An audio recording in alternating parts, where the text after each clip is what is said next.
The current state of DC games has been rather unusual over the past few years, with only 2 AAA titles released since Batman Arkham Knight, both of which have received either mixed reviews or were almost unanimously criticized. You'd think WB Games would take the opportunity to greenlight games centered on a multitude of DC characters outside of Batman, kind of like what Marvel Games has been doing for a while now, with a variety of games currently in development by different publishers and developers, including EA, Bethesda, Insomniac, and Skydance New Media, just to name a few. Deep down, I always knew at some point we were gonna get another AAA open world Batman game where the man himself is the actual central playable character. It was just a matter of when. At the same time, however, I had hoped during that wait period we would have had a Superman game, or a Green Lantern game, Teen Titans, The Flash, some major hero who isn't Batman. It's been 9 years since Arkham Knight came out, and having only 2 games, both of which tie back to Batman in some way, come out in that time is downright diabolical. Mostly due to the fact that neither of those games is really all that great. After the disastrous launch of Suicide Squad Kill the Justice League, Jason Schreier from Bloomberg wrote a whole article going in depth on the problems that occurred at Rocksteady Studios during the game's development, interviewing at least 24 people who worked at Rocksteady. That same article also revealed how much Warner Brothers Discovery during earnings calls would point out the game's financial loss for the company and its overall underperformance, amounting to a $200 million loss. Damn! Developing a live service looter shooter was a challenging process for the developers at Rocksteady, considering they were known for their single-player games in the Arkham series. According to the article, the studio's leaders were looking to pitch a new single-player game as a means of returning to their roots, which led many to speculate they might take another crack at Batman. Jump to a few months later, the co-founder of XboxEra.com said that he heard Rocksteady was back to making another Batman game and that Sony was trying to pitch it into making an exclusive. Now, there weren't any other confirmations other than this tweet, so it's not something to take as completely legit, but it did add onto the rumorville of Rocksteady's next project. Could you imagine if the next Batman Arkham game became a PlayStation exclusive? Sony would be even more unstoppable than they already are. Marvel's Spider-Man from Insomniac and Batman Arkham from Rocksteady exclusive to one console?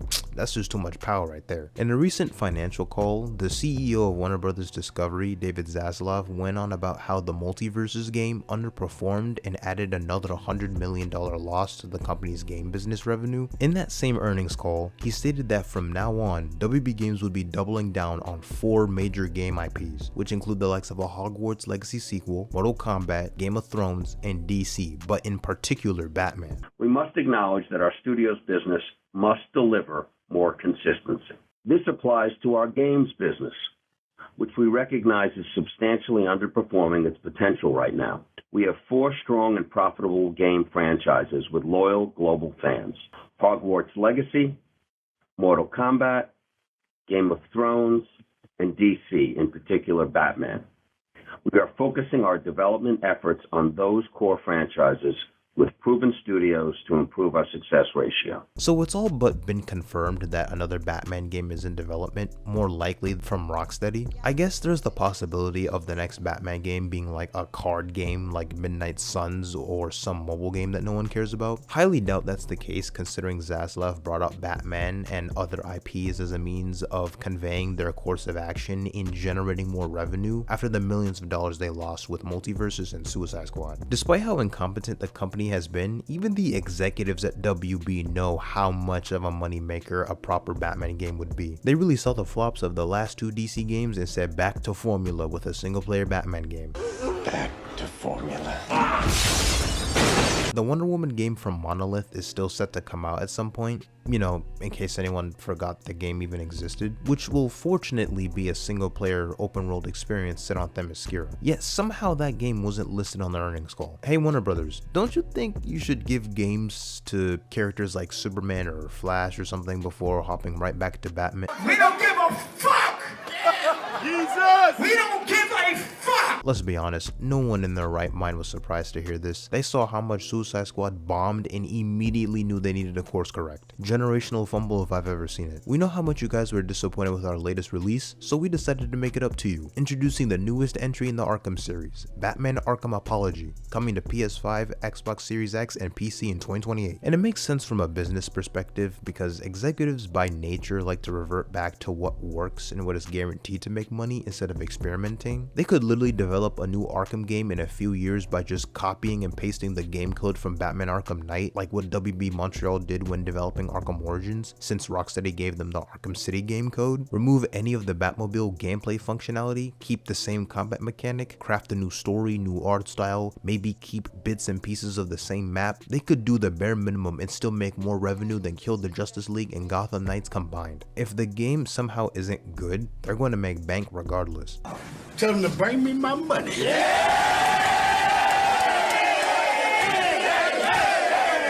Personally, do I trust them folks at Rocksteady to make another Arkham game? No. Not really, no. I'm hoping I'm wrong. I would really like for them to make another banger of a Batman game, but can you really blame me for being hesitant? Most of the developers who played a key role in crafting the Arkham trilogy are no longer there, including the co-founders of Rocksteady, Sefton Hill and Jamie Walker. They dipped before Suicide Squad came out and developed their own game studio and took some of the old Rocksteady employees with them. Regardless of who's making the next Batman game, whether it would be Rocksteady or some other studio, I'd prefer if the game weren't set in the Arkham timeline. The story of Suicide Squad is proof enough that they have a little regard for following the canon or respecting what came before, and are willing to undo the events of previous games for the sake of a garbage story. Any developer given the opportunity to make a Batman game would be better off doing their own thing, as they have more creative freedom and get to express their expertise more effectively. You don't have to worry about character assassination or continuity errors and wondering how this fits in with the previous 4 games. You can use villains regardless of how they were used in that series. With that being said, it's not impossible to have a developer come in and craft a decent story that can fit in well with the rest of the Arkham games and flesh out some of the previously established characters, with Batman Arkham Shadow being proof of this. Also, Kevin Conroy is no longer with us, so I don't see the point in continuing the Arkham saga after the events of Arkham Knight, but then there's also the idea of just continuing the franchise with Roger Craig Smith and making a bunch of Arkham Origins sequels, since there's at least a decade gap between the events of Arkham Origins and Arkham Asylum. If Rocksteady's making another Arkham game, then the safe bet is to just have it set in that time frame, like the Arkham Shadow VR game, which takes place 6 months after Origins. In that game, you see more of characters from the mythos like Harvey Dent,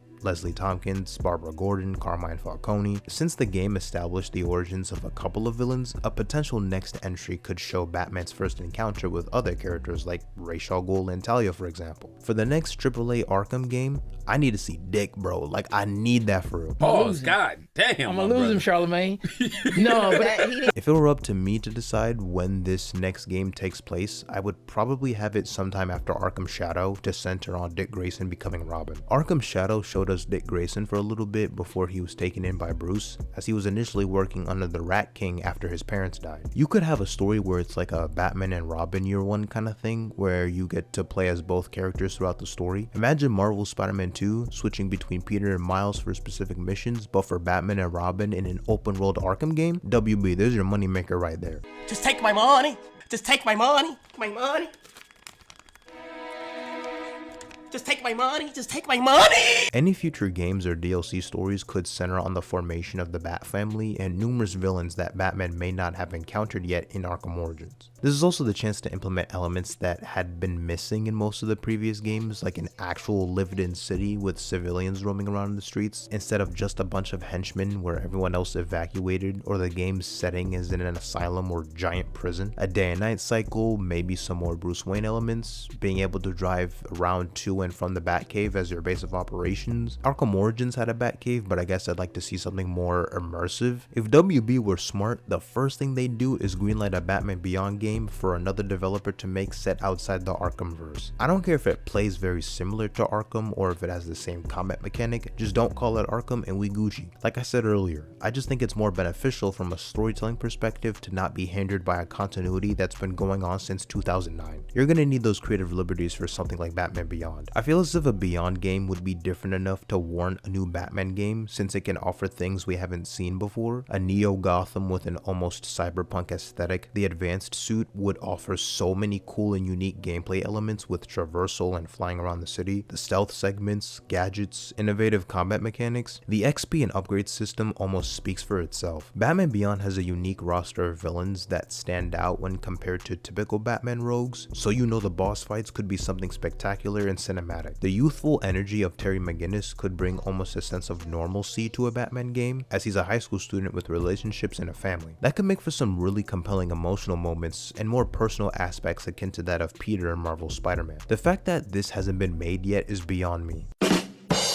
It would be so successful if handled correctly. WB Montreal tried to develop a game before it got cancelled that was kind of Batman Beyond, which would have featured a story set 10 years after Arkham Knight, but the game was going to center on Damian Wayne as Batman rather than Terry McGinnis. Some of the villains would have included the Court of Owls, Gorilla Grodd, a female Black Mask, Poison Ivy, and others. Whatever direction they choose to go for this franchise, I just hope Batman Arkham doesn't become WB's equivalent to Assassin's Creed, where they pump out a new Batman game every 2 years or so and license out the IP to a bunch of different developers to make it happen. They're willing to allow other developers to create something within the Arkham franchise, as evidenced by Arkham Shadow, which was made by the out-of-house developer Camouflage and not Rocksteady. Funny enough, the creative team at Camouflage were the ones who actually pitched WB the idea of making a VR Arkham game. I first got the phone call from Meta saying, hey, what do you think about going to Warner Brothers and pitching them on a big new Arkham game for the Quest?